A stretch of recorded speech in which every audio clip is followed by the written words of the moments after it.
যারা একবার মহিষ কোরবানি করে তারা বারবার মহিষ খোঁজে এবং কেন গরুর তুলনায় মহিষের মাংস দিন দিনই জনপ্রিয়তা পাচ্ছে এবং মহিষের মাংস আমাদের মানবদেহের জন্য কতটুকু উপকারী এই বিষয় নিয়ে আজকের ভিডিও জুড়ে সম্পূর্ণ তথ্য থাকছে।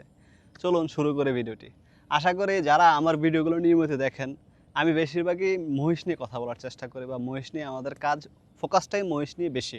আর মহিষ বাংলাদেশে এমন একটি সম্ভাবনা যা সরজমিনে যে দুই চারটা মহিষ লালন পালন করে, শুধু যে আমার ভিডিও দেখে আপনি অনুপ্রাণিত হবেন, মহিষের খামার করার চেষ্টা করবেন, এই ভ্রান্ত ধারণা থেকে বের হয়ে আসেন। আপনারা মার্কেট অ্যানালাইসিস করেন, যারা খামারি আছেন তারা দুই একজন খামারির সাথে কথা বলেন, তারা যদি আপনাদেরকে পজিটিভ ভোট দেয় তাহলেই আপনি মহিষের খামার করতে পারেন। আসুন, কেন আপনি কোরবানিতে মহিষের মাংস বা মহিষ আপনি সংগ্রহ করবেন। দেখেন, গরুতে যে পরিমাণ চর্বি এবং কোলেস্টেরল, একটা গরুতে একটা মহিষের মাংসে চর্বির পরিমাণের তফাৎ হচ্ছে 40%, কোলেস্টেরলের তফাৎ হচ্ছে 45%।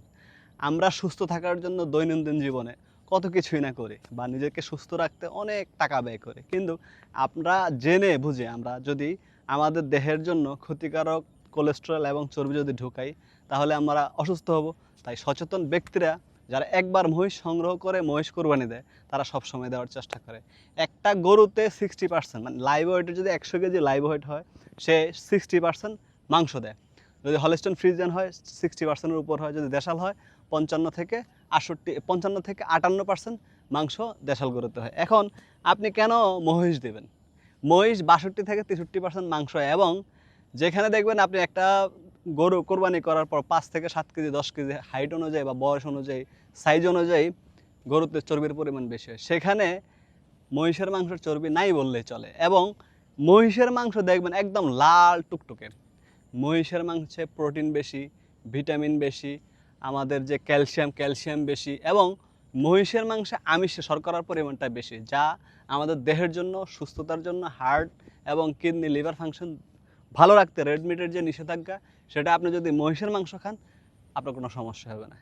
তাহলে আমরা এই একটা জিনিস, এটা কেন আমরা অ্যাভয়েড করবো? হ্যাঁ, মহিষের মাংসের উচ্চ শর্করা ফাইবার বেশি থাকার কারণে তাদের মোটা আঁশ থাকে মাংসে, সেই মোটা আঁশটা একটু বেশি সময় সিদ্ধ করতে হয়।